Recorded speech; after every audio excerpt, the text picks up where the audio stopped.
So I bought this game off Steam because I thought the music was nice, and the vaporwave 1980s pop aesthetic is totally my jam. Totally my jam. What the fuck is this? And while I still think the game is aesthetically great and fun enough to play for that reason, the game itself is garbage. But it's not just a bad game. It has the potential of being so much fun that I can't ignore its obvious flaws. Like, it's so damn laggy that the game becomes unplayable. I'm not usually one to complain about game lag, but when your frame rate is lower than that of an anime, you know it's bad. Every model in the game is intentionally low poly, so I don't know why the frame rate keeps dipping so low.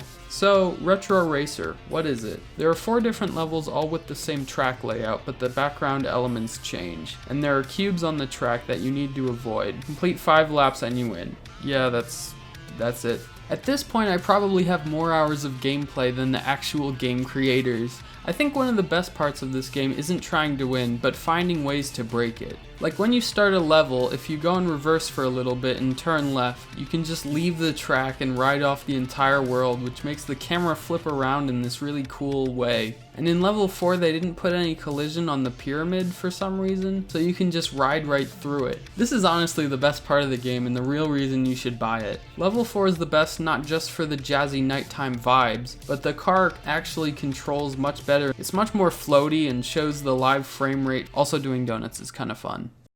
Now I need to act like an authority on game design so that you take what I have to say seriously. I mean, I'm just some guy on the internet. But it is worth mentioning that in college, I did work on a student team-based video game project. So I understand that getting a game published on Steam is impressive enough as it is. And it's not like the game I worked on is perfect. So here's a list of ways to improve the overall user experience. 1.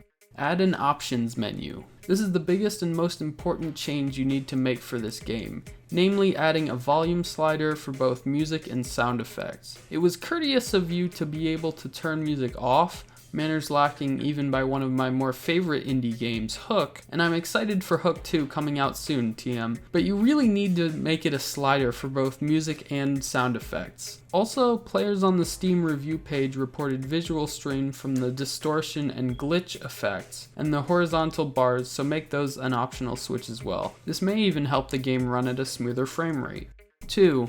Fixing the controls. This is the other element you need to change. The current controls for the car are actually somewhat realistic, and that's not necessarily a bad thing. Why do I write with such alliteration? It's not actually fun. Like, maybe it's fun to read, but it gets old. If you turn too far, then the car will spin out and it actually takes a while to accelerate and back up. So it would be helpful for the player to receive more feedback. The car turns in such a jerky manner that a single key press is often too much of a change in direction and causes the player to run into an obstacle. Collisions. The current collision system places the car perpendicular to the wall in common crash scenarios. This makes recovery tedious and lengthy for the player. This problem, of course, is exacerbated by the low frame rate and momentum required to get back on track. I guess you could misinterpret getting back on track, more so going in the right direction, getting back up to speed is an issue in the current state of the game.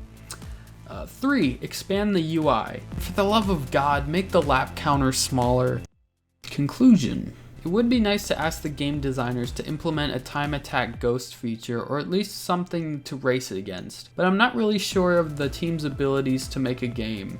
This game was most likely developed as a school project, and all projects have constraints, the biggest of which being time. I don't know if the game designers would be able to make all of the changes I talked about, and they don't really have an incentive to go back and change them, do they? Nobody expects to get rich off Retro Racer, so who cares? Well, I care, which is why I made this H-Bomber guy type video critiquing a $1 video game made in the Unity game engine. Maybe it's because the game is so close to being something more than it is, that the super obvious issues become so fixable. I don't know. Maybe go and buy the game. Just don't expect more than about 20 minutes of gameplay. And please don't judge these kinds of projects to the same standards as AAA games. I know that I pretty much just did that in this video, so now you don't have to.